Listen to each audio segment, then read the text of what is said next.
바꾸기 위해서 오늘 자유연합통신이 설립됐습니다.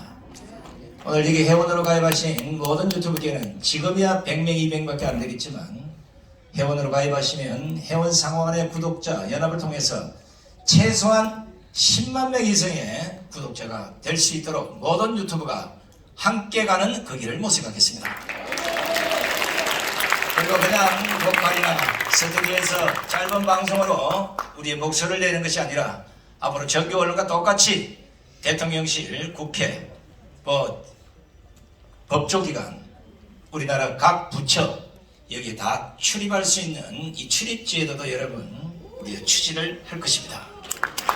이뿐만 아니라 기성 언론이 거짓말을 해도 아무도 모르는 국민들에게 진실을 전해줄 수 없었던 우리 유튜브가 적어도 월일에 대통령을 비롯한 각 산부요인 그리고 대한민국에 그래도 이름난 이런 이슈를 갖고 있는 이런 인사들을 모셔서 기자간담회 또는 청문을 통해서 그들의 진실된 목소리를 국민에게 전해주는 이런 제도도 우리 정광훈 이사장께서 앞장서서 추진할 것입니다.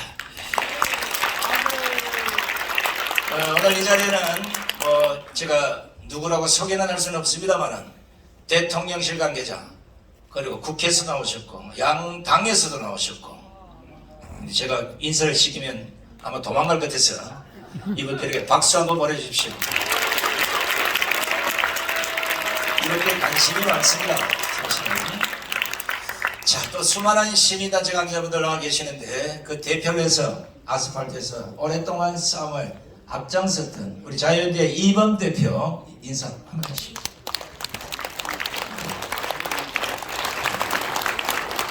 모든 시민단체가 투쟁력 높은 시민단체로 거듭나기를 기대해 보겠습니다. 자, 이번에는 오늘 엄선된 우리 토론자들의 얘기를 들어보겠습니다. 이제 100만을 대표하는 유튜브, 80만을 대표하는 유튜브, 70만을 대표하는 유튜브, 40만을 대표하는 유튜브 많습니다만은 그 중에 이제 좀 검증된 분들을 통해서 우리 유튜브가 앞으로 어떻게 나가야 될지 또 어떤 생각을 갖고 있어야 될지 우리가 어떻게 하면 똘똘 뭉칠 수 있을지 이런 얘기들을 직접 들어보겠습니다. 첫 번째 토론자는 우리 신의 한수의 신혜식 대표의 목소리 직접 들어보겠습니다. 목사님이 서서 이제 강연을 하셔갖고 저도 이게 앉아서 하려다가 또 앉아서 하면 싸가지가 없어 보일까봐 일어나서 이렇게 또 말씀을 드리게 됐습니다. 여러분들 과거에는 이제 신문이 주류를 이루었고 조중동의 시대가 한동안 계속됐습니다. 그러다가 이제 노무현 정권이 들어오고 난 뒤에 그때부터 이제 인터넷 신문이라는 게 생긴 거죠. 첫 번째로 생긴 게 시민의 기자, 시민 기자를 이제 표방한 오마이뉴스가 생기고 그 다음에가 뭔지 아십니까? 두 번째로 생긴 게 바로 독립신문입니다. 인터넷 독립신문. 제가 한 겁니다. 네. 하도 오래돼서 여러분들이 기억을 못 하시는 분들도 있겠지만 또 하시는 분들도 있을 거예요. 당시에는 오마이뉴스보다 종종 조회수가 많이 나오고 탑 10에서 거의 3, 4위 굉장히 인기가 있었던 신문입니다. 네. 그런 신문을 노무현 정권에서 계속 이어오다가 이게 이제 정권이 바뀌니까 폭망을 하기 시작합니다. 네. 왜 폭망하냐? 정권이 노무현 정권이었을 때는 굉장히 그 관심이 있었어요. 우리 우파들, 애국지사들이 새로운 정보에 아마 제가 운영했던 신문이 그 당시에는 조중동보다 더 많이 봤습니다. 인터넷 독립신문이. 기억하시는 분들 아마 있을 겁니다. 이거 팩트니까. 근데 정권이 바뀌니까 이제 알아서들 하겠지. 이러면서 관심이 멀어지고 그 사이에 이제 오히려 좌파들이 이 노무현 정권에서 인터넷 신문을 운영하던 좌파들이 더 득세를 하기 시작합니다. 지금도 오마이뉴스 잘 나가고 인터넷파는 좌파 인터넷 신문으로 아주 가득 차 있습니다. 우파 신문이 있을까요? 저는 한 2개 정도 살아있다. 인터넷 신문 우파는 뭐 거의 다 질이 멸멸해지고 뭐 그래도 좀 수익을 내는 곳은 뭐 뉴데일리 정도, 뭐 데일리하는 뭐 중도에서 좌도 왔다 갔다 하고 하니까 어쨌건 하나뿐이 남지 않았습니다.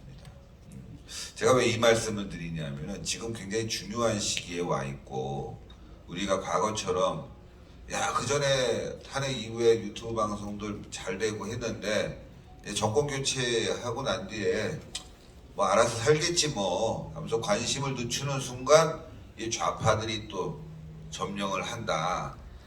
이런 거죠. 제가 또 말씀드리고 싶은 게 지금은 이제 좌파의 언론이 아마 유튜브든 뭐 인터넷 신문이든 이게 이제 득세하는 시기입니다. 왜? 정권 까는 게 훨씬 편하거든요, 여러분들. 공격하고 막 그런 기사들이 훨씬 쓰기 쉽고 선동적이고 관심이 많이 갑니다. 그러니까 좌파들이 지금 가짜 뉴스를 엄청 내보내는 이유도 많이 보니까 그 지랄 하는 거예요. 또 돈도 됩니다. 우리는 탄핵이라는 억울한 상황, 문재인 정권의 정말 그 폭정 이걸 알리면서 유튜브의 힘을 키우고 정권 교체의 힘을 키웠지만 이 좌파들은 가짜가 기본, 거짓과 선동이 기본입니다. 얘네들의 그 에너지는 그거예요. 북한이 김일성이가 가랑리 타고 강을 건너고 뭐 솔방울로 폭탄을 만들고 그게 바로 이 좌파들의 이어오는 가짜 뉴스 선동의 시작입니다. 말도 안 되는 거죠. 그래서 그들의 가짜 뉴스가 지금 계속되고 있는 상황에서 우리 애국 우파들 유튜브 방송이 이제는 힘을 모아야 되겠다. 연합 유튜브를 만들어서 뉴스를 각자 생산하고 그 생산한 뉴스의 힘으로 윤석열 정부를 지키고 대한민국의 정의를 지킨다. 그게 바로 우리 전광훈 목사님의 생각이고 저도 거기에 동의해서 이 자리에 이렇게 서게 된 겁니다.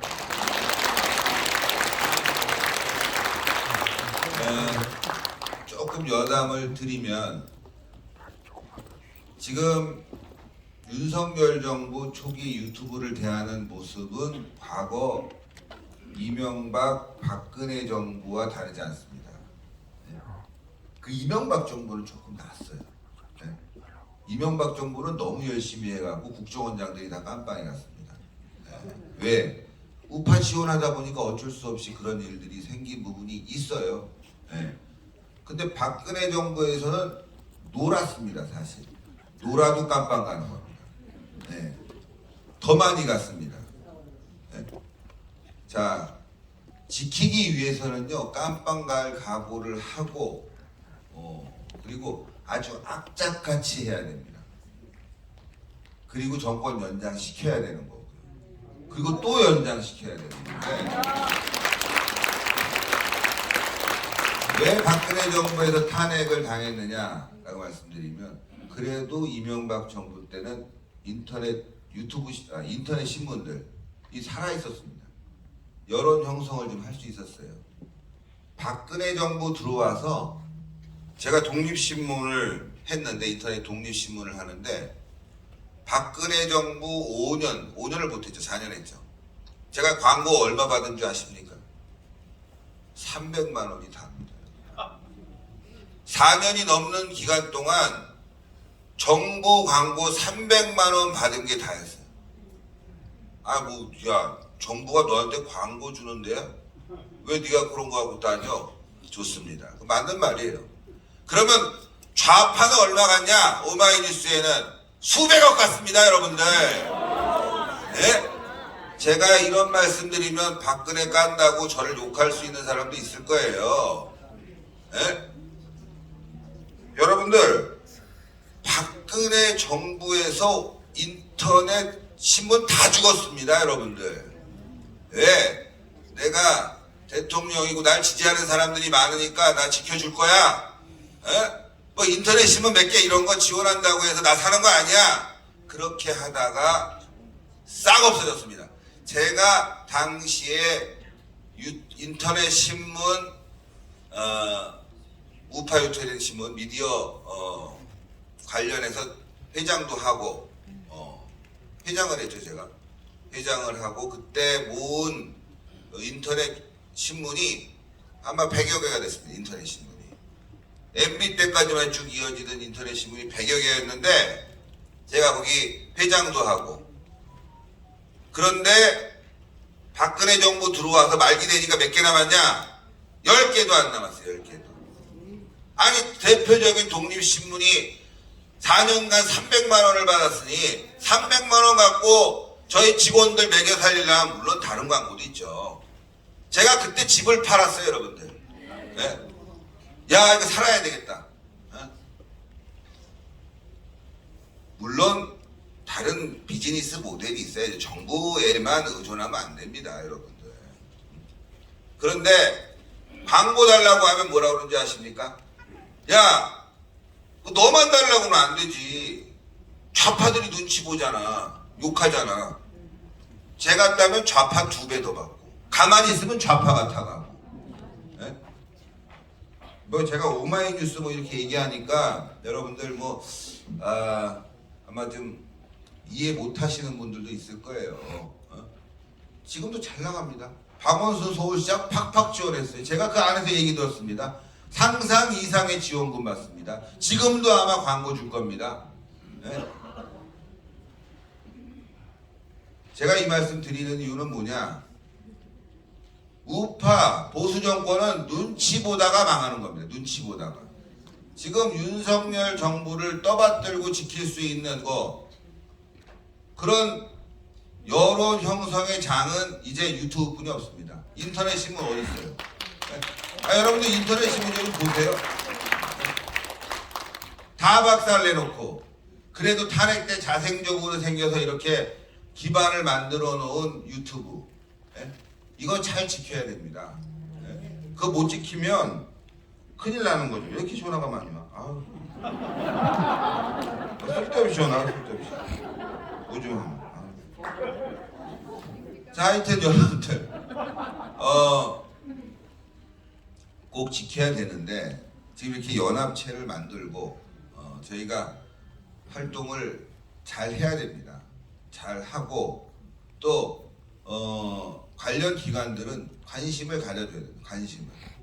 지금 인터넷 신문에서 언론이 유튜브로 넘어온 겁니다. 사실상 넘어왔어요. 이제 이것도 언론입니다. 청와대 들어가야 됩니다. 국회 들어가야 됩니다.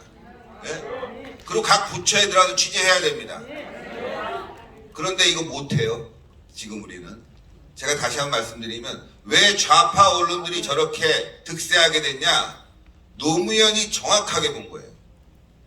노무현이 대통령이 된 다음에 오마이뉴스 인터뷰했습니다. 그리고 오마이뉴스 청와대 끌어들였습니다.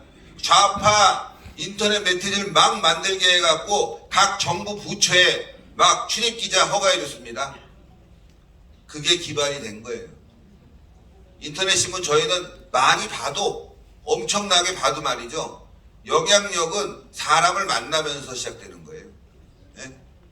그게 영향력입니다. 국회 들어가고 청와대 들어가서 사람 만나서 취재해야지만 영향력이 생기고 그 영향력이 또 지원금으로 이어지는데, 좌파들이 싹 결속을 해놓고 인터넷 무슨 협회 하나 만들어 놓고 우파에서는 말이죠, 보수 언론 이 매체는 약간 중도적이고 좌파 편드는 놈 하나 딱 세워놓고 좌파들을 싹 만들어갖고 청와대 출입기자, 국회 출입기자, 각 부처 출입기자 만들어놨어요.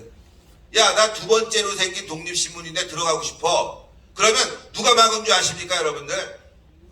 보수란 새끼들이 막았어요, 여러분들. 다른 놈이 막은 게 아니에요. 야, 좌파들 봤을 때, 야, 독립신문 굉장히 많이 보고 그래도 오마이뉴스 다음으로 생겼는데 기자들도 있고 취재해줘야 된다. 그럼 그걸 막은 새끼들이 누구냐? 보수란 새끼들이 막았어요, 여러분들. 왜? 독립신문 들어오면 자기 밥그릇 뺏길까봐 이 개자식들이. 지금은 안 그럴 것 같습니까, 여러분들? 우리가 이렇게 광화문에서 세력을 만들고 싸우고 있는데 이 세력을 이간질하는 새끼들이 좌파 같습니까? 좌파들은 두려워하죠. 전광훈 목사님을 욕하는, 전광훈 목사님을 음해하는 새끼들은 보수들이에요, 여러분들. 그걸 아셔야 되는 거예요. 그래서 우리가 이런 유튜브 모임 연합체를 만드는 거는 우리의 힘을 갖고 우리의 의지를 정확하게 전달하기 위함입니다. 그리고 우리들은 새로 생기는 사람들, 그래도 약자죠. 어떻게 보면은 그런 유튜버들 끌어안아줘야 됩니다. 그런데 제가 20년 넘게 25년간 이 애국 활동하면서 약자를 끌어주고 키워주는 사람 진짜 거의 보지 못했어요. 좀 떴다 싶으면 말이죠, 지가 잘난 줄 알고, 힘 있으면 말이죠, 다른 사람 굴복시키려고 하는데, 전광훈 목사님만큼은 거의 30년간 약자를 키워주고 강자와 함께하고 오히려 엇나가는 사람 바라보다가 있지 않습니까, 여러분? 때문에 제가 여러분들께 말씀드리는 거, 오늘 정말 다른, 제가 만약에 유튜브 연합을 했는데 그 연합 이사장이든지 회장이 다른 사람하면 저는 관심 없어요. 아유, 어디서 맨날 돈 얘기만 해, 모이면. 아유, 짜증나 죽겠어. 뭐 돈 가져오라고 하는데, 여기 정관에 보면은, 여기 우리 회원들로부터 돈을 걷지 않는다는 거예요. 목사님 있으실 거예요, 아마. 목사님이 정부로부터 100억 받아오겠습니다 하지만, 그동안은 목사님은 드실 거예요. 내 마음이 아파요, 여러분들. 그런 거 생각하면. 그러니까 여러분들이 적극적으로 활동해 주셔야 됩니다. 진짜 진심을 다해서 하고, 여기 아까 우리 손상대 대표님 말씀이 여기 정부 관계자가 나와 있다. 정부 관계자 똑똑히 들어야 됩니다. 이번 기회에 이렇게 전광훈 목사님이 나서서 뭉쳤는데 이 기회를 놓치면은 윤석열 정부고 뭐고 없는 거예요. 끝나는 거예요, 여러분들. 박근혜 정부처럼 탄핵당하는 거예요, 여러분들.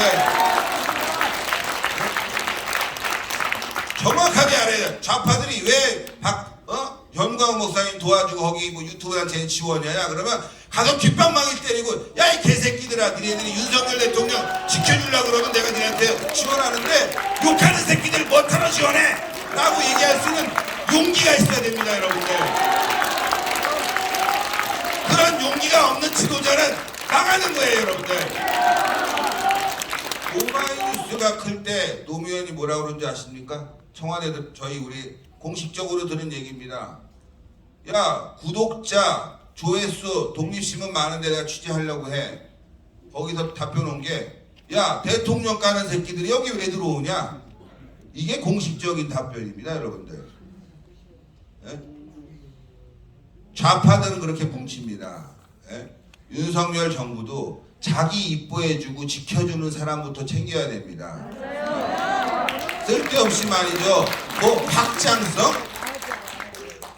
진짜 욕이 나옵니다.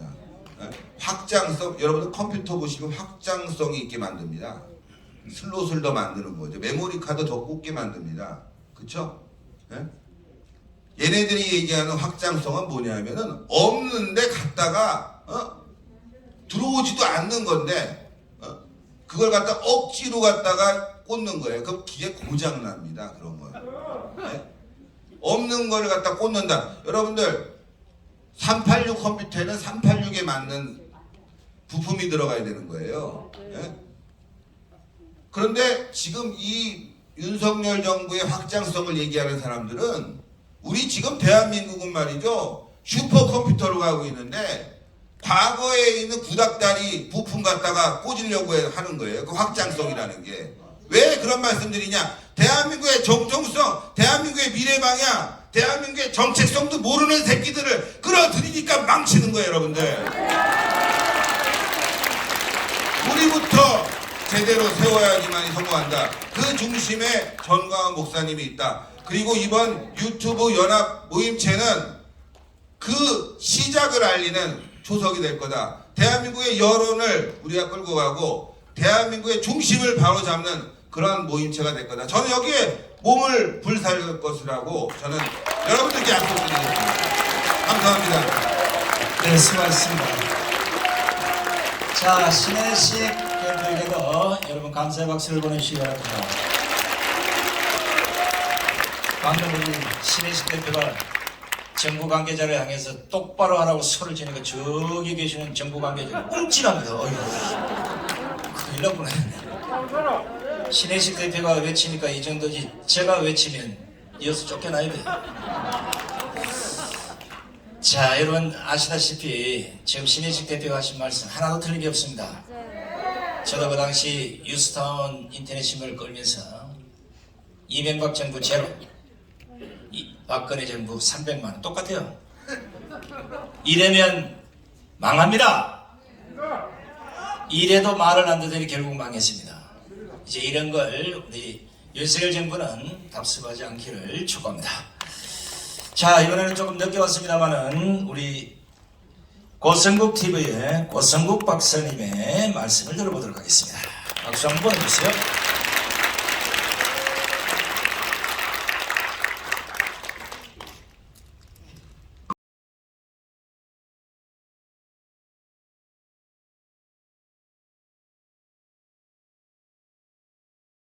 그래서 저도 앉아서 할게요.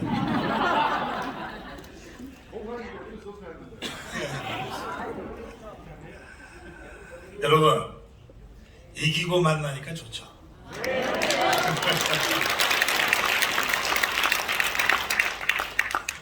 이 대통령 하나 바뀌고 아직 우리 사회가 전혀 안 바뀌었는데 그래도 대통령 하나라도 바꿔놓으니까 참 좋아요. 살맛이 납니다.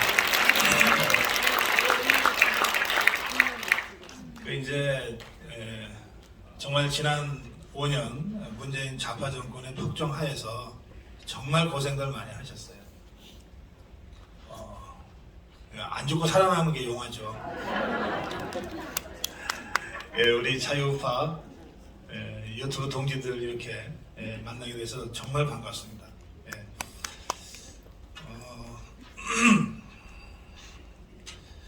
제가 이 유튜브 연합 이 정관을 다 읽어보고 뭐 덧붙일 말씀이 하나도 없어서 제가 100% 공감하고 시키는 대로 하겠습니다.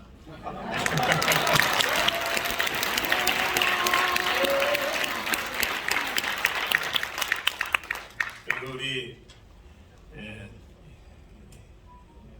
다른 분들이 이미 다 말씀을 하셨을 거기 때문에 제가 좀 늦게 와서 장황하게 말씀드리는 게 좀 예도 아닌 것 같아서 짧게 한두 말씀만 드릴게요.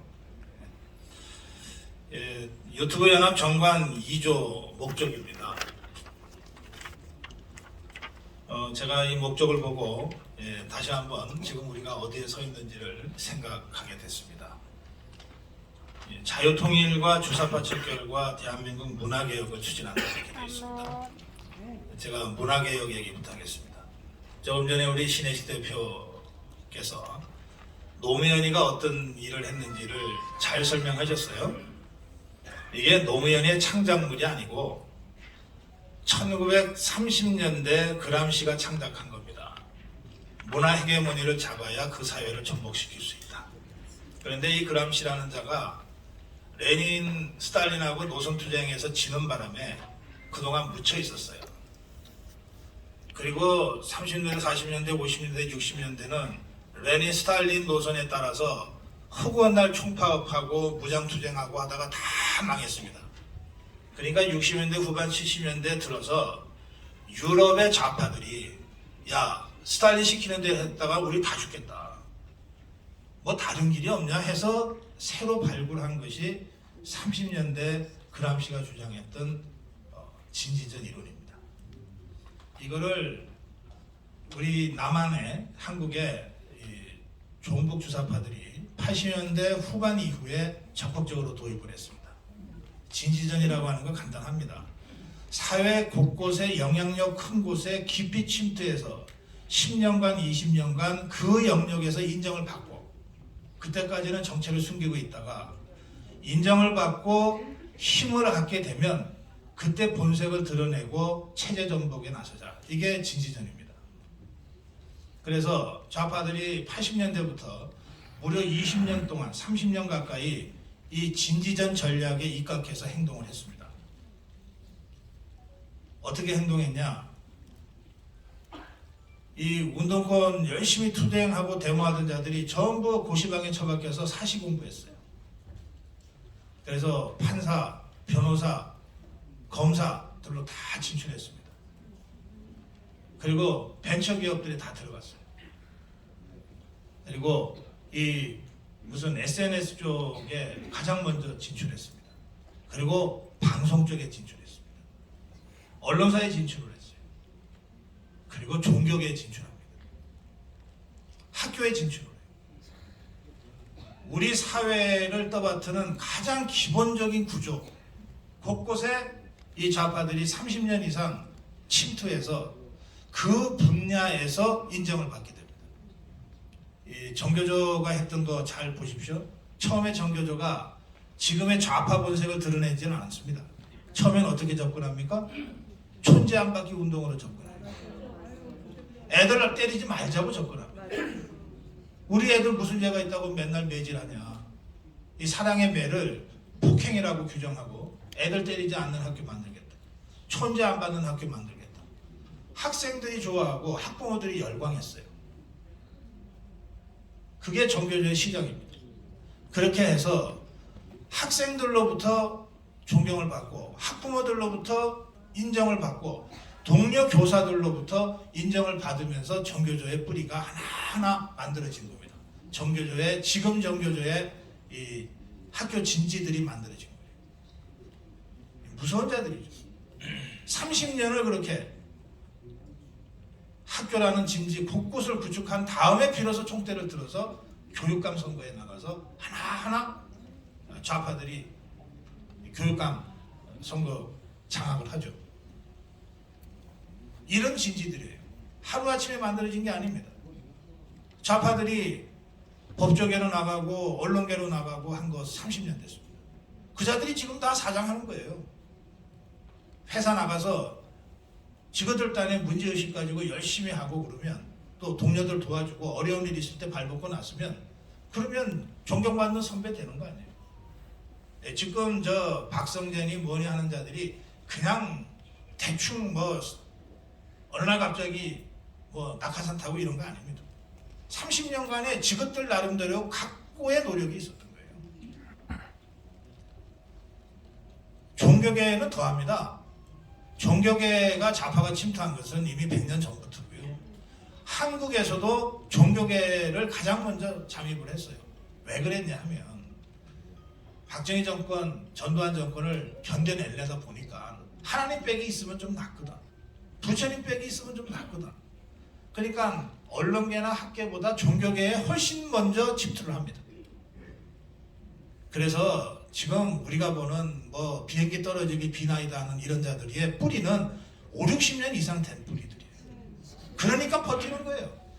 그런 미친 짓을 하고도 버텨낼 힘이 그 자들한테 있는 거예요. 정의구현 사재단 이거 간단하게 보시면 안 돼요.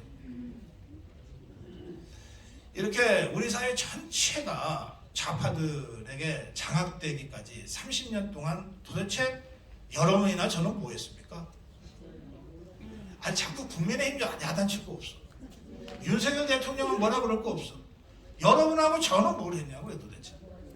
정강훈 목사님은 도대체 지난 30년 동안 뭘 했어요? 좌파들이 그렇게 설치고 각 사회에 진지를 구축할 때까지 뭐 하셨냐고. 그래서 저는 정말 우리 자유파의 처절한 자기 반성으로부터 시작해야 된다. 저 그렇게 생각해요. 여기 유튜브 연합 정관 제2조 목적에 문화개혁을 추진한다. 이게 저는 그런 뜻이라고 이해합니다. 최종적으로 이 사회를 바꾸는 것은 문화 헤게모니입니다. 이 문화 헤게모니를 뺏기면 겉으로는 정권 우리가 갖고 있어도 언제 무너질지 몰라요. 우리가 이명박 때 경험했고 박근혜 때 경험했잖아요. 그래서 이제야말로 좌파들과의 마지막 투쟁 단계에 돌입한 겁니다.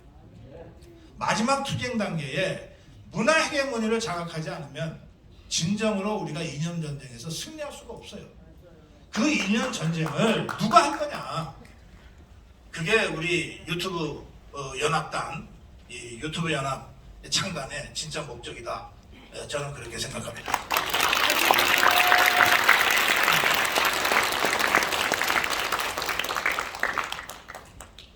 그 전쟁, 요즘 전쟁은 말이죠. 예전에도 그랬어요. 공중전이 한 90% 정도 돼요. 그러니까 미국이 이라크 공격할 때 한 일주일간 내내 비행기 폭격만 하잖아요. 아예 군인들이 전장터에 보이질 않아요. 미군들 완전히 초토화 시켜놓고 육군이 들어가서 접수하는 거거든요. 사상전도 똑같아요. 사상전도 99%는 이 공중전입니다. 여론전이에요. 문화전쟁입니다. 여기서 이긴 다음에 비로소 권력 접수하러 가는 거예요. 보세요. 자, 박근혜 대통령 탄핵 당시를 한번 보십시오. 좌파들이 박근혜 대통령을 얼마나 인간 이하의 이 사람으로 만들어냈습니까? 예? 그 과정 전체가 문화 공격이에요. 공중전입니다. 그렇게 해서 박근혜 정권을 완전히 초토화시켜 놓고 나서 문재인이가 쓱 나타나서 대통령 올라가는 거예요. 그러니까 이 주사파, 종북 주사파와의 이 마지막 대회전, 이것 또한 99%는 공중전이고 여론전으로 승부가 갈립니다. 근데 우리가 그 공중전, 여론전에 절대적으로 불리해요. 30년 동안 좌파들이 각 언론사에 진지를 쌓는 것을 방치해버리는 바람에 모든 언론이 전부 좌파 일색이에요. 이게 권력의 문제가 아니에요.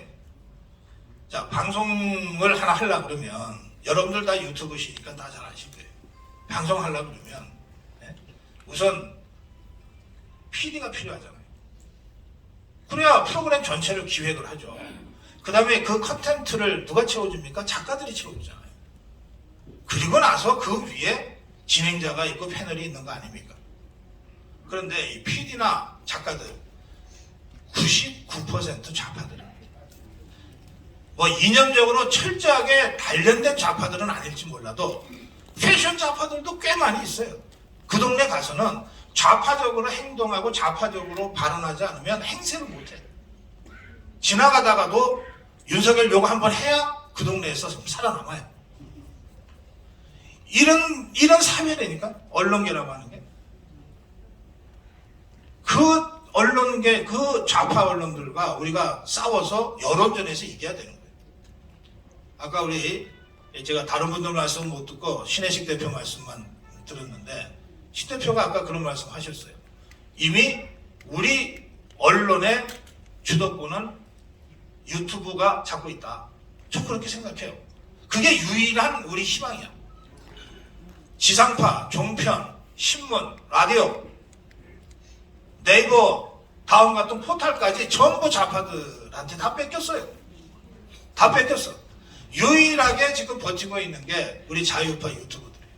그런데 이 유튜브의 그 잠재적 폭발력이 워낙 커서 어느 사이인가 이 전부를 합친 것만큼의 힘을 유튜브가 갖게 됐어요. 우리가 이거 하나 갖고 지난 5년간 싸워온 거 아닙니까? 이 유튜브 하나 갖고 윤석열을 대통령으로 만든 거 아닙니까? 저는 40년간 이 지상파 종편 라디오에서 활동을 한 사람입니다. 그런데 문재인 좌파 정권 들어서면서 거기서 퇴출당했어요. 다 비슷하죠. 퇴출당했어요. 저는 유튜브가 뭔지도 모르고 제 메시지를 전하기 위한 수단이 있다고 그래서 무작정 시작했어요. 5년 전에. 그때는 유튜브가 돈이 되는지도 몰랐고 지상파 종편 다 합친 것 이상의 파워를 갖게 될 거라고 하는 건 전 전혀 몰랐습니다. 이게 지난 5년간의 변화입니다. 그런데 이게 유튜브라고 하는 그 속성 때문에 그렇기도 하지만 저는 전 세계 수백만 유튜버들이 있지만 그 중에서 유튜브를 정치 투쟁에 결합해서 활용한 것은 한국이 유일하다 이렇게 생각합니다.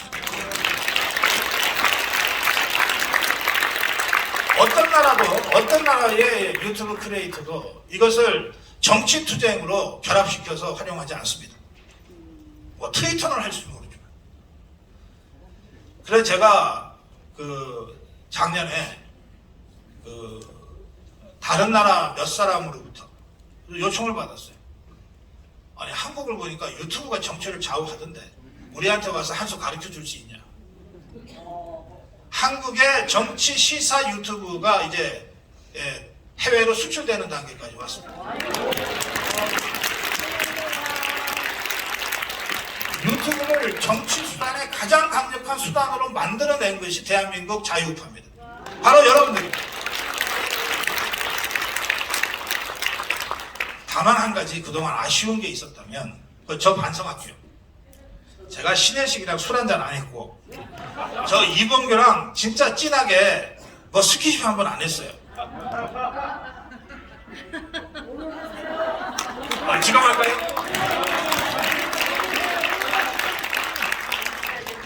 이걸 우리 정광훈 대표님이 만들어 주셨어요.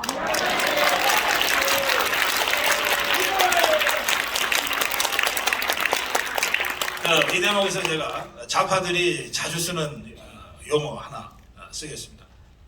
전체는 하나를 위해. 하나는? 예. 저는 우리 자유파의 최종적인 이념 전쟁의 승리를 위해서 그리고 그 천명인 자유파 유튜브의 연합을 위해서 제가 할 수 있는 모든 것을 다 하겠습니다. 고맙습니다. 네, 수고하시는 고성국 박사님께도 감사의 박수를 보내주시기 바랍니다. 방금 우리 고성국 박사님 하신 말씀 중에 이제 거람시라는 이 공산주의자, 이 기동전과 진지전이 있는데 이걸 공산주의자들이 대한민국에 80년 동안 행했습니다. 아니 우리가 말하는 그 기동전은 이 주사파들, 이 민노총들 보면 아시잖아요, 그죠? 폭력을 이용한 공산주의 혁명 이걸 해오다가 아까 방금 말씀하신 문화와 교육으로 침투해서 그 안에 혁명가를 만들어서 우리 사회 전체를 공산주의로 만드는 이 진지전을 펼치는 걸 그나마 정광훈 목사님이 앞장서시고 수많은 애국 국민들, 애국 성도들이 따라주시고 그걸 여과없이 방송해 주신 우리 유튜브들이 있기 때문에 오늘 윤석열 정권이 있는 게 아닌가 하는 생각을 봅니다. 자, 이번에는 우리 고성국 박사님 뭐 스킨십을 한 번도 안 했다는데 저하고도 안 했습니다. 우리 이범규 TV의 이범규 박사님의 말씀을 들어보도록 하겠습니다.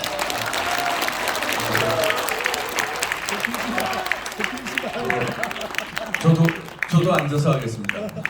고성국 박사하고는 동갑이라서 동갑내기 친구가 앉아서 하니까 제가 야 근데 스킨십 안 했다고 그래. 스킨십 뭐 뽀뽀해야 스킨십이냐? 밥을 그렇게 많이 먹어놓고 무슨 스킨십 안 했다고 그래. 이 우리 120대 그 유튜브 모임이 창설돼서 너무 기쁩니다. 그 동안에 저희가 이제 시도를 많이 했었어요. 뭐 신혜식 대표랑 고성국 대표랑 뭐 이렇게 해서 유튜브가 좀 메이저들이 그래도 뭐 몇십 개라도 좀 연합하자 시도를 했었는데 몇 번 회의도 했었습니다. 근데 이 리더가 없으니까 지도자가 없으니까 잘 안 됐어요. 몇 번 만나서 회의도 하고 뭐 이렇게 또 어떤 회의할 땐 또 신혜식 대표 안 나오고 이제 말하자면 뭐 밑에가 다 자기보다 아래 같으니까 그랬는지 어떤 회의할 땐 또 고성국이 안 나오고 어떤 회의할 땐 제가 안 나오고 이래서 좀 말하자면 좀 우리가 반성합니다. 그 모래알이 된 거는 이제 저도 그렇고 뭐 신혜식 대표도 그렇고 고성국 대표도 그렇고 지도자가 아니었어요. 우리 그냥 유튜브를 하는 방송인이었고 물론 이제 신혜식 대표는 그동안은 10여 년간 유튜브 선지자로서 열심히 싸운 거는 이제 저희도 인정합니다. 그러나 지도자는 아니었기 때문에 우리가 이제 뭐 열심히 각자의 암묵적으로는 지지를 했어요.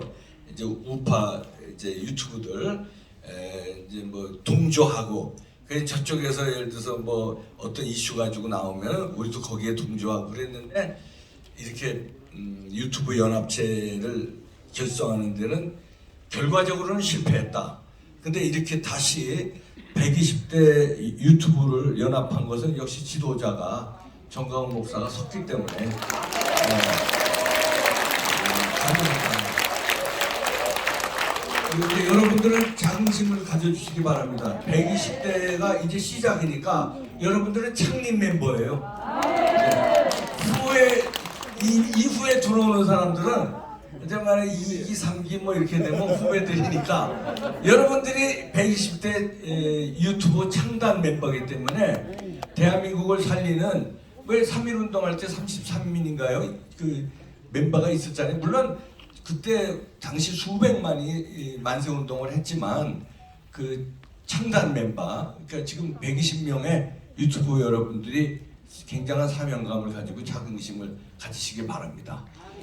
네, 그래서 우리가 구체적으로 할 일은 이제 목사님도 말씀하셨지만 관훈 토론처럼 우리가 그냥 뭐 우리끼리 모여서 뭐 으쌰으쌰하고 뭐 이렇게 한다고 해서 뭐 저 발전되는 것보다는 맨날 그렇게 해왔던 거 아니에요? 광화문에서도 맨날 으쌰으쌰한 거고. 근데 그게 소중하게 윤석열 대통령을 만들고 우리가 5년 연장을 했지만 이걸 좀 디테일하게 관훈 클럽처럼 정기적으로 대통령도 1년에 한 번씩 불러서 이 앞에 앉혀놓고 여러분들 질문을 받고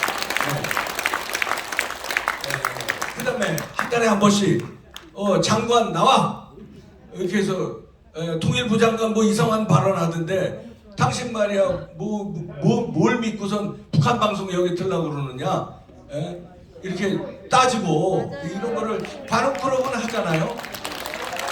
관훈 클럽보다 이제 유튜브 연합 제가 파워가 더 커졌습니다. 그러니까 구체적으로 우리가 실행할 것을 약속드리고요.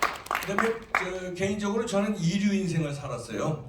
근데 이류 인생을 살면 제가 인류라는 건 예를 들어서 뭐 스카이 때 나온 전 스카이대를 못 나와서 이류고요.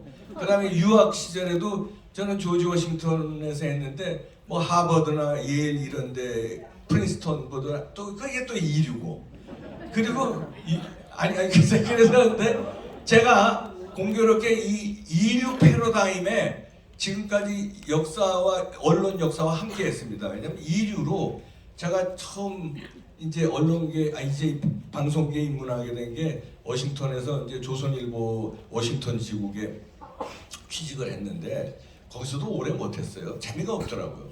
근데 이제 한인 방송 그 기자를 구한다는 광고를 보고 그리고 이제 방송국에 취직을 했죠. 한인 방송입니다. 그 이류예요. 왜냐면 작은 방송이니까. 그리고 이제 취재를 나갔는데 예를 들어서 워싱턴에 이제 국회, 캐피톨이 이제 국회라든가 백악관이라든가 이 취재를 나가면 거기서 이류 대접을 받아요. 왜냐하면 거기서 이제 조중동이나 KBS, MBC, SBS 특파원들이 한국을 대표하는 건 인류야. 근데 저는 이제 거기서 이제 로컬 방송 기자니까 걔네들이 보기에는 문제 알기를 우습게 하는 거예요. 알기를 뭐 조지 워싱턴 뭐 석사했고 그때는 박사하기 전이니까 그래 봐야 이거 뭐 워싱턴에서는 그래도 큰 소리 쳐도 걔네들이 볼 때는 내가 뭐 조선일보 특파원인데 내가 KBS 특파원인데 이거 뭐 알기를 우습게 하는 거예요. 그래서 이류 인생 살았죠. 그리고 이제 한국의 그 한국경제 와우 TV 그때 본부장이 출장 왔다가 제 하는 방송을 보고 제가 그때 토크쇼도 했는데 그걸 보고 만나자고 그래서 당신 한국에 가서 방송하자 그래서 말하자면 스카우트당에서 왔습니다. 그런데 그게 이제 2000년도에 왔는데 와서 보니까 그게 이제 한국경제 TV도 이류잖아요. 뭐 KBS, MBC, 뭐 이런 SBS 근데 증권 방송만 하니까 거기서 저는 이제 미국 증시 담당했습니다. 미국 증시가 이렇게 끝나면 생중계하고 그랬어요. 이렇게 끝났다. 뭐 이자 이렇게 어떻게 됐다. 소비자 심리가 어떻게 됐다. 뭐 이렇게 그런 거 방송하더라고요. 이류인데 그 재미없더라고요. 근데 그때 마침 인터넷 붐이 불기 시작한 거예요. 그때 이제 신혜식 대표도 이제 했고 오마이뉴스, 데일리안 뭐 이게 그 이제 2000년대 초반에 2000년, 2001년, 2002년에 이제 인터넷 신문 바람이 불었습니다. 그러고서는 저는 이제 이류 인생이 이제 가다가 또 이류 인생에 또 올라탄 거예요. 그래서 그 야후 코리아에서 생방송을 이제 했습니다. 근데 뭐 인터넷 방송으로는 제가 뭐 1세대나 마찬가지인데 그래도 이류 인생이죠. 그렇게 살았는데 그때 이류와 인류는 또 이런 게 있습니다. 그 당시만 해도 방송 기자는요, 1990년대 제가 이제 후반부터 방송을 했으니까 그때는 방송 기자는 신문 기자들이 또 우습게 여겼어요. 그 이류야 또 방송 기자는. KBS 워싱턴 특파원이나 조선일보 워싱턴 특파원이나 조선일보 워싱턴 특파원이 KBS 워싱턴 특파원을 우습게 알아요. 그거 이유로 치는 거예요. 왜냐하면 펜대가 그때는 강했습니다. 이게 방송 마이크 잡고 떠드는 거는 이건 좀 우습게 알았어요. 그러다 역전이 됩니다. 이류가 인류를 잡아먹어요. 그래서 방송 기자들이 나중에는 펜대 기자들을 우습게 해요. 왜냐하면 저 독자들이 더 많이 알아주니까.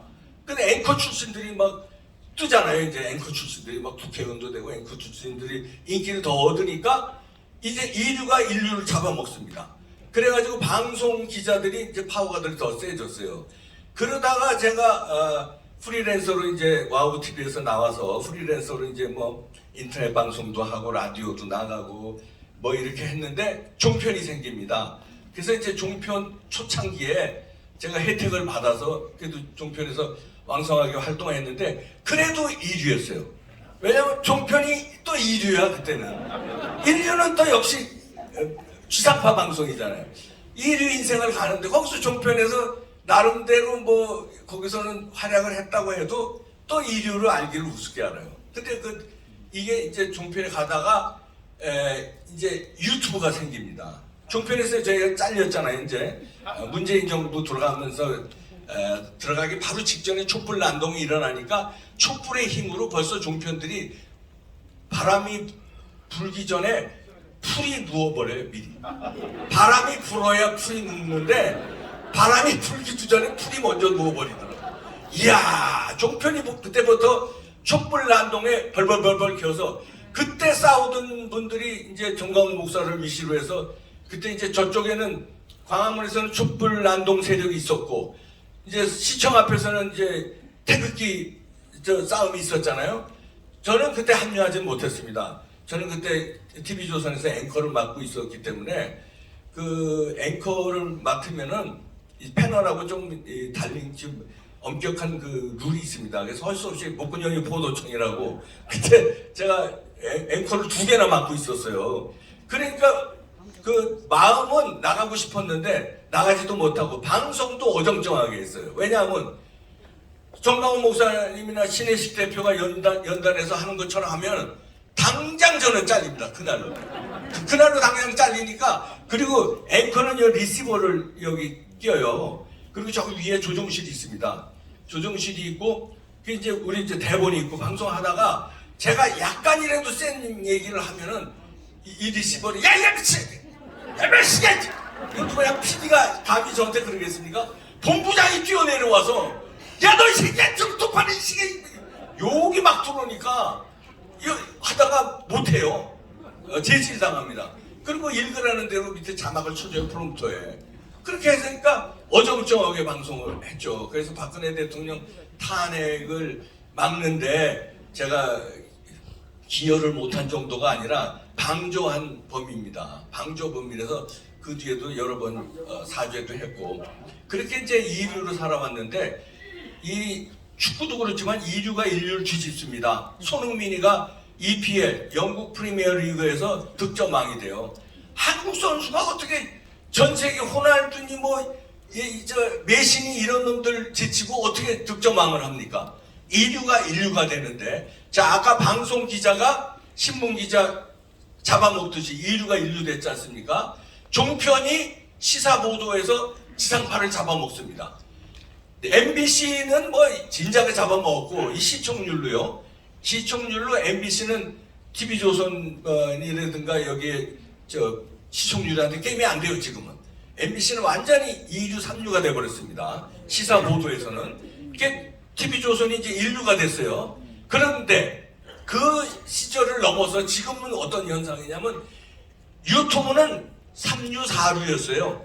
아까 얘기한 순서대로라면 인류가 예를 들어서 조중동의 펜떼기자, 그 다음에 이류가 지상파의 방송기자, 이류가 인류 잡아먹었죠. 그때 당시만 해도 유튜브는 시작 단계가 3류, 4류였는데 지금은 종편이 지상파를 잡아먹었습니다.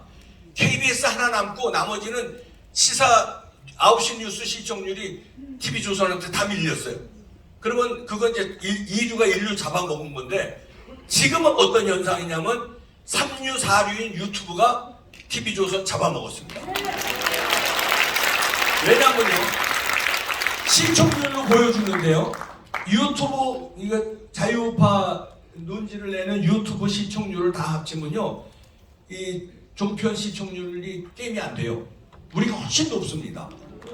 그래서 얘네들도 이제 패러다임 바뀌는구나 해가지고 지네들도 유튜브에 올라탔어요. 그래서 지상파도 유튜브하고 종편도 유튜브하고 조중동도 유튜브하고 유튜브 비판하면서 저들도 유튜브에.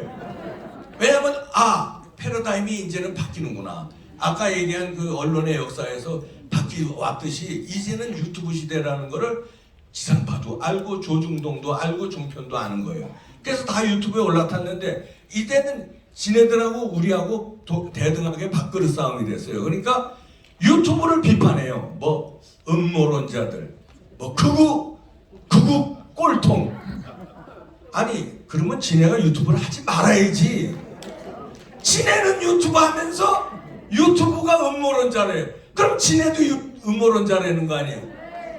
그러니까 이게 무슨 얘기냐면 자기네들은 정식 언론인데 유튜브는 정식 언론이 아니다. 같은 유튜브가 아니다. 이런 논리를 펴요. 동의할 수 있습니까?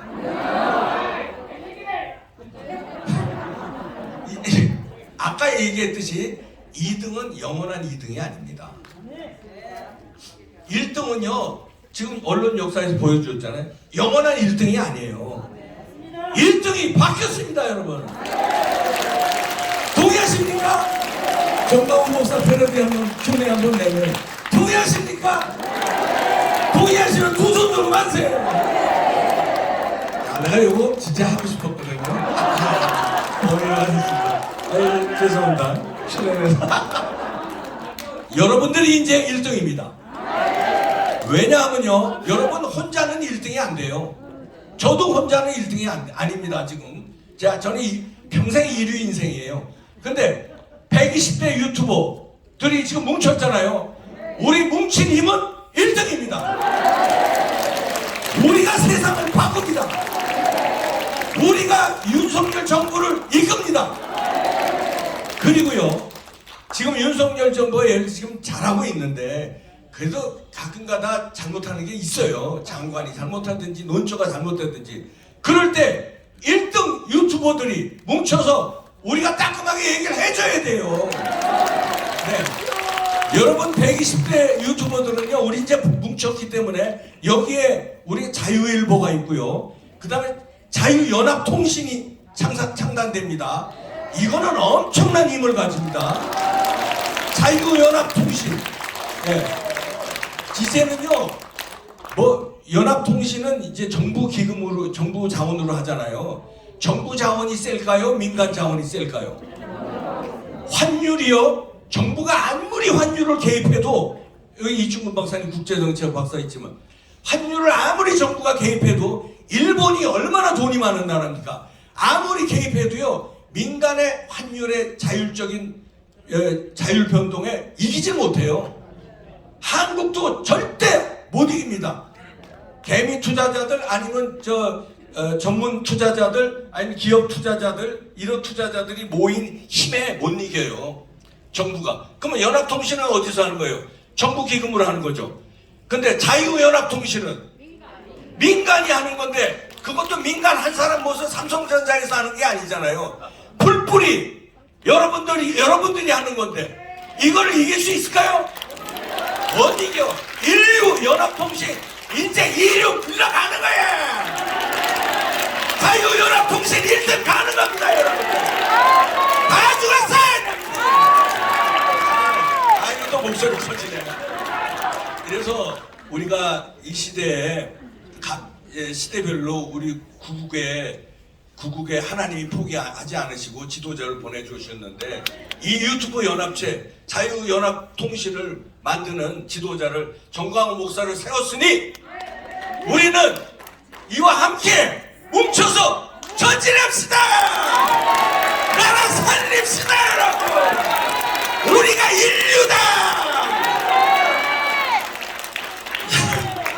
자, 오늘 완전히 길 받으신 우리 이몽규 박사님께도 감사의 박수를 보내주시기 바랍니다. 이몽규 박사님이 인류 인생을 사시다 그러는데 제가 인류가 되는 방법을 하나만 가르쳐 드리겠습니다. 저는 원래 사류였는데 인류가 됐습니다. 내일부터 제가 다니는 교회로 나오십니다.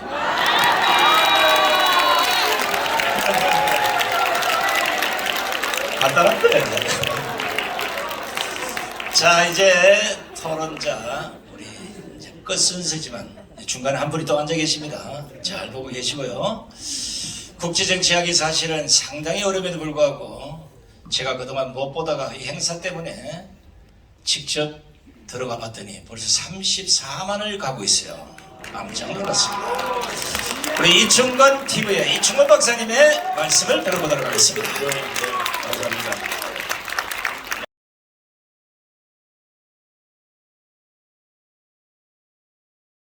만드신 변호사 계시는데 그 영어로 우리가 이제 국제적으로 나가려면 영어 이름이 있으면 좋겠다라는 생각이 들었는데 이거 한번 생각해보면 어떻겠습니까? United Free Press 자유 TV 연합 해가지고 자유연합통신을 뭐 외국 회사들 AP, UPI 이런 식으로 하는데 United Free Press 이러면 참 좋을 것 같다는 생각이 들었습니다.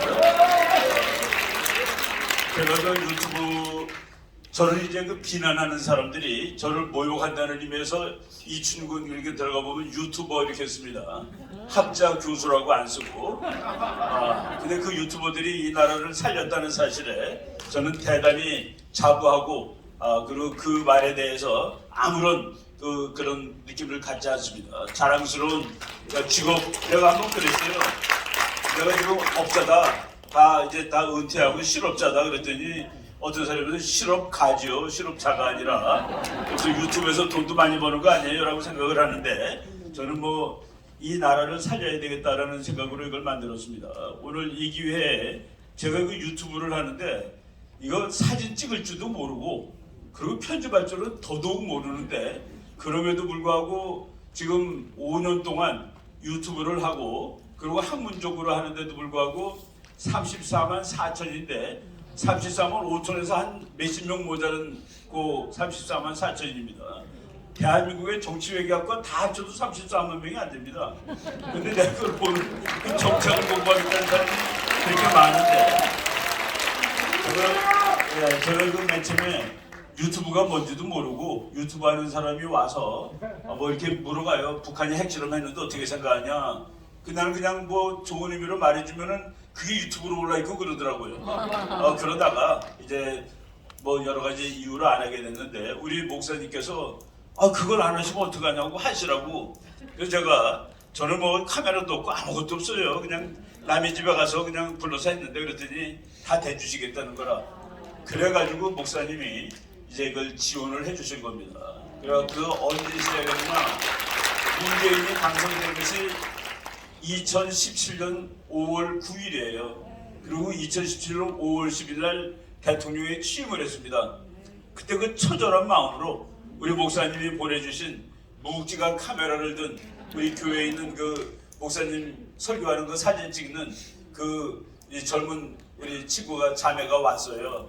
우리 집에 와서 내 서대에서 거기서 이제 찍기 시작한 것이 이충근 TV의 시작입니다.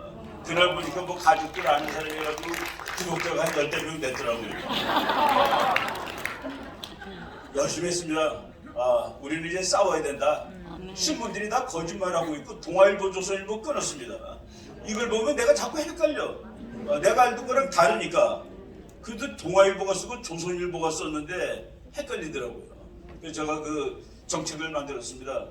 어느 신문, 어느 학자가 덤비고 어느 좌파가 덤비더라도 이길 수 있는 방송을 해야 되겠다. 그래가지고 엄청나게 준비도 많이 하고 한 달에 미국 책을 반드시 6권을 참고한다. 하루 종일 미국 뉴스 보고 미국 신문 보고 그거 다 하고서 목요일 날 아침 8시부터 앉아서 준비를 하면 9시에 그날분 편집이 끝납니다. 그러면 목요일 날 저녁에 우리 그 자매님이 와서 목사님 카메라 들고 와서 2천만 원짜리였습니다. 아주 되게 좋은 거예요. 그 여자 들고 다니기 무겁다고 그래도 가벼운 거로 사줬다고 그러면서 이제 자랑하고 그랬었습니다. 그럼 걔가 이걸 찍어가지고 또 가서 12시간을 편집을 한다 그러더라고요. 네, 그 9시간 제가 그 준비하는 데만 9시간 그 전에 뭐 자료 모으는 거 빼고 그렇게 이제 코피나게 우리가 싸움을 했습니다. 제가 이제 5년하고 관두겠다고 생각했습니다. 어느 날 문재인 날아가는 날 관둬야 되겠다고 그랬는데 지금 관두면 안 되겠다는 생각이 나거든요. 그리고 그동안에 제가 여러분들한테 조금 사안학교 군대에 대해서 죄송하다고 말씀드리겠습니다. 제가 한 거를 좋다고 자기 거에다 퍼놓으면 안 되겠느냐 수많은 사람들이 그랬는데 제가 그 못 올리게 했습니다. 못 올리게 한 이유는 편집을 한 그 자매님이 자기가 밤새도록 정말 죽으라고 생각한 거를 통째로 갖고 오면 어떡하냐고 그래서 안 된다라고 얘기를 했다는 그 지난 저는 되게 그 짠돌이네 하는 그 생각을 지금 좀 더 오해를 풀어주시기 바랍니다. 그리고 이거는 제가 여러분한테 제안하고 싶은 건데 그 썸네일 가지고 사람을 잡으면 안 됩니다. 썸네일 가지고 사람을 끌으면 안 돼요. 제가 이제 제 방송을 다른 사람이 못하게 한 이유가 제가 어느 날 이제 김정은이가 하노이 회담 갔는데 이게 비행기가 없는 놈이라 그래서 기차 타고 갔습니다. 여러분 다 알죠? 저 거기까지 가다가 하노이까지 갈 비행기가 없다. 가다 떨어져 죽는다. 그래서 기차 타고 가는 거다 그랬더니 그냥 다른 거 앞뒤 다 빼놓고 이 중군 박사 김정일 추락사 한다고 예언. 그 내가 뭐가 돼? 그리고 또 어디서 강의하다가 동해에는 전쟁이 보통 겨울에 납니다. 왜냐하면 동해에는 전문 직업군이 없이 농민들을 군대에 갖다 쓰기 때문에 그 동해에서는 추수한 다음에 그 겨울에 전쟁이 많아요. 그랬더니 그 얘기를 했는데 또 그때가 이제 여름인가 뭐 그래요. 그랬더니 또 어떤 사람이 갖다 놓고서 이 중국 박사가 금년 가을에 전쟁 난다고 예요. 사람을 아주 피곤하게 만드는 거다. 그래서 내가 좀 못했는데 이제 그런 거는 우리들이 스스로 자제를 해야 됩니다. 그리고 이제 저는 뭐 그런 걸 별로 좋아하지 않는데 방송 시작하기도 전에 좋아요 눌러주세요. 그런 건 안 돼요. 다 듣고 좋으면 좋아요 눌러주세요라고 말씀드립니다. 아니 시작하는데 좋아요가 어디 있어요? 다 들은 다음에 이런 식으로 이제 바꿔야 된다고 생각을 합니다. 제가 오늘 여러분들한테 뭐 다른 거 말씀드릴 거는 없고 제가 그 이제 우리 정부 그리고 우리나라 언론 이 사람들이 아직도 미련을 버리지 못하고 있는 것이 평화협정, 종전협정 뭐 이런 것들이에요. 그리고 전시작전 통역권을 우리가 가져오면 어떡하느냐 이런 거를 이제 지금 문재인 씨가 추구하던 걸 계속하고 싶어하는 거라 이 대통령이 다 바뀌고 그것이 틀림에도 불구하고 그래서 내가 거기에 대한 말씀 잠깐만 드리고 그리고 제가 이제 거기에 관한 그 유튜브 방송을 여러 개 했을 겁니다. 여러분들이 들어가서 보시면은 평화협정은 이래서 엉터리다. 전시작전 통제권 이래서 엉터리다. 뭐 이런 것들 쭉 한 거가 있는데 그거는 제가 여러분들한테 풀겠습니다. 여러분들이 마음 놓고 그놈 베껴다가 여러분 TV에 올려놓으시면 됩니다. OECD TV 해가지고 내가 했던 거 평화협정은 왜 말이 안 되는 소리가 그거 올려놓으셔도 되는 거로 그 부분만 제가 그 해제하겠습니다. 제가 이거 만든 사람들의 편집한 사람의 허락을 안 받았지만은 그래도 제가 만들었으니까 생산했으니까 그 부분은 여러분들이 마음 놓고 퍼가셔라. 지금 오늘 이후부터 그거를 허락을 하시고 하는 김에 평화협정 많이 그렇죠. 말이 참 좋습니다. 그걸 안 하시면 어떡하냐고 하시라고. 제가 저는 뭐 카메라도 다 대주시겠다는 거라고 그래가지고 목사님이 이제